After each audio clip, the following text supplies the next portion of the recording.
Oh, that was quite the finish.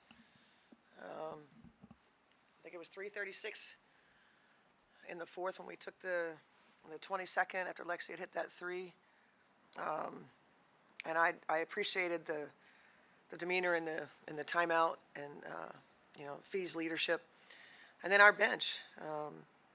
Rachel kind of got us going, got the crowd back into it. Nina, and so their play was crucial, and 17-3 run I think to finish to get us in the 90s. I'm super excited about that. We haven't seen that to this point with our team. Coach, I believe 8-2 on the offensive glass as well. Did just Sill's aura influence that at all? Well, we've been doing that. I think that keeping them off the glass, pretty big. But we've been getting offensive rebounds, maybe because of Sill texting them, possibly, I don't know, or still being around. But we out fast break points them. We haven't said that, so give us credit. We didn't have 0 the other night. There was an error. We had 4. So anyway, that was big for us. Play with some pace. I thought LA's a very physical team, very, very physical. Took us a little bit of time to adjust to it, and then I thought we largely handled that. Defensively, we let the game get away from us, which is what happened in that fourth. Points in the paint came easy for them. We just kind of lost our way a little bit, and then obviously we found our way back. You mentioned the bench already, but all 9 available players getting significant playing time, and just that second unit in the late fourth quarter. What did you get out of them to stop this being from like a here we go again kind of a situation in the last few minutes there? Obviously there the opportunity for them and BC to play a little more extended minutes, so she could take advantage of something she does well, which is space the floor, shoot it. She defends hard, plays hard, loose balls. Nina, same thing, just playing a few more extended minutes. Some of it was Shepard wasn't feeling great physically, and I just thought it was best, not to keep, trying to force that on her. K-Mac, just, played her so long, and then it just felt like, we could try something different there. And I just, we've made a concerted effort to, as I told the bench, be a little more patient with them and let them play through some stuff and then give them a chance to bounce back from situations. But the key to Nina's minutes are, defending without fouling. And she's done that. I don't believe she fouled in the last game. And so she's getting a little bit more rhythm now. Bridget hit 3 big 3-pointers for you guys in that second half. Just talk about her game and how she stayed ready for the moment and just the confidence she showed tonight. Yeah, and that's BC for you. So happy for her to again get.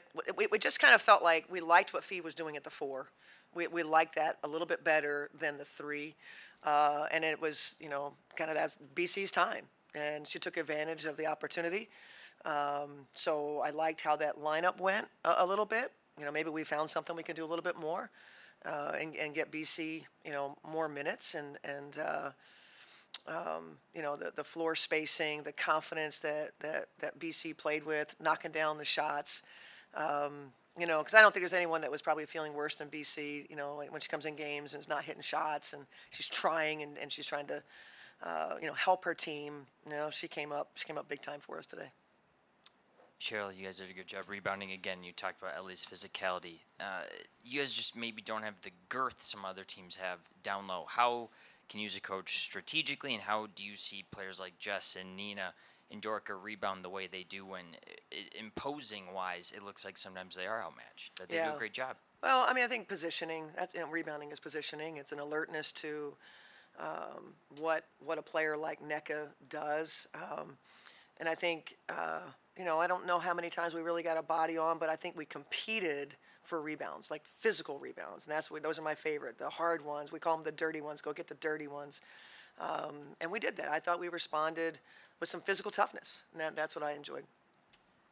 This team had a lot of nerve down this stretch. I think they were down 6 with 90 seconds left, and Bridget made the shots. What did you see from your team as far as composure tonight that we haven't seen earlier this season? I thought we grew. We talked about that. That's why I told him, at halftime, like, I want to grow. I don't want to, kind of, and it was 5:58, I think, coming out of a timeout, and we said, look, this is exactly what we said, that we want to be in these situations. We've had 4 consecutive games decided by 5 or less. We talked about 5 minutes to go. We spent a lot of time in our shoot around today. We watched the last 5 minutes of the Indiana game, and we really needed to be more connected. Well, not empty possessions because someone doesn't know what we're running. And so that's a lot of the stuff that just kind of burns you. And you waste an offensive possession. Now they're come flying at you. They're playing from ahead, because they're in fast break. And we just wanted to, close out a game better. And so once the shots fell and we got within a possession, you could really feel their belief and that they really, really wanted to do this. And I thought our attention to what we were trying to get done was probably about as good as it's been. Lastly, for me, a player that you've coached is Lexi Brown on the other side, who had a tremendous game tonight. She's not in this jersey, but as someone who coached her, saw her find success here, but have a really career year here this year for LA. Yeah. Nice to see her do some things and to find a pathway to having a career in the W and having a great night like tonight. Sure. Cheryl, you mentioned Fee's leadership. You've been looking for somebody to, either in a timeout or on a court, to kind of just stand up and say, this is what we need to run. What did she do in that timeout or on the court that contributed here? Well, we weren't in a good place, right? It didn't feel like, the kind of like the air came out of the building a little bit. And she's like, guys, we need to finish this thing strong. There's still time. And just the way she said it, and she stood up, and there was no waiting for anything else that was going to be said, and she just took them out onto the court, and they just talked about what they wanted to get done, and we need that. K-Mac was good for us in using her voice. Sometimes when your shot doesn't fall, sometimes you kind of, it's hard because you got to keep giving, but it's hard because you're feeling, some kind of way about what's happening. I thought Fee's focus on. Not sure whether we were going to win or lose. It wasn't really about that, but Fee wanted a certain way about us and what we were doing.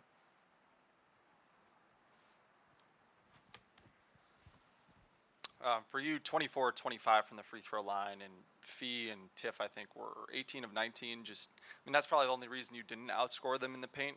Just how pleased are you with a performance like tonight? Not just getting into the paint, but actually being able to make the right decisions and be aggressive and get to the free throw line. And it's special against these guys because they protect the paint well. Really early in the game, I think it was a real kind of, hit to us like, holy cow. Every time you try to go to the paint, there's hands in there, there's bodies in there, and trying to make decisions. And then we got used to that a little bit, and we saw some spaces that we could, sort of use things against them. And, I thought that was, obviously Tiff getting to the rim. That was a player off the Indiana game that I just give her so much credit, especially today with players. I was really critical is probably the best word. And her reception of the information and her bounce back. That was one player we were looking at today going, what's going to happen to her today? And she showed us a lot about who she is. And then for you, just this weekend, to be able to have everybody back, probably, obviously, and then all those people back for either the first time or the first time they've been back together. Yeah. For you to be able to cap it off the way you did against a certain team, and then see them all share such wonderful stories about Sil and each other. Just what did that mean for you as somebody that has been able to witness and be a part of so much greatness here? Seeing, you feel like, it's kind of silly to say, but you're like a proud parent. I cannot imagine what Mrs. Fowles, would feel like, or Waylon's parents, or Simone's, or Rebecca's, the families that were on the whole journey with them, and to see something so special. And for me, I guess what comes over me is just this great appreciation for each of them, how they did it, and we said so much about Sil. Obviously, everyone knows. I'm just so super proud, and that's what I told them in the locker room was what they got to see, and it was really good for us, because sometimes you talk about culture, and for now it's tangible for them. Now they saw it, and they listened to the stories, and they saw how much the former players, how deeply they feel about the Minnesota Lynx. I thought that was incredibly meaningful. And I'm just thrilled that, I've been able to be a part of this and to see someone as special as Sil, deserve the recognition, to see all that, really darn special. Cheryl, you talk about the greatness of this weekend, and now you got 5 days off. Is that a good thing, a bad thing? And how do you keep what was learned this weekend rolling? Well, it's good and the bad, right? You have an off day tomorrow. It's good for the coaches. We have practice time. It's bad for the players because they don't want to practice. But we need it. We need it. We need to come up for air. I like it. We'll get some work in, and then we've got another long trip coming up. So it's good for us because you don't get a whole lot of this, and we'll find a way to get them to enjoy what we're doing, work hard, and get us some momentum going on the road. Got one last one for your special guest up there. Is Sylvia Fowles the coolest auntie in the world? Auntie. Is she the coolest auntie in the world? She's one of them. One of them. And he's very smart.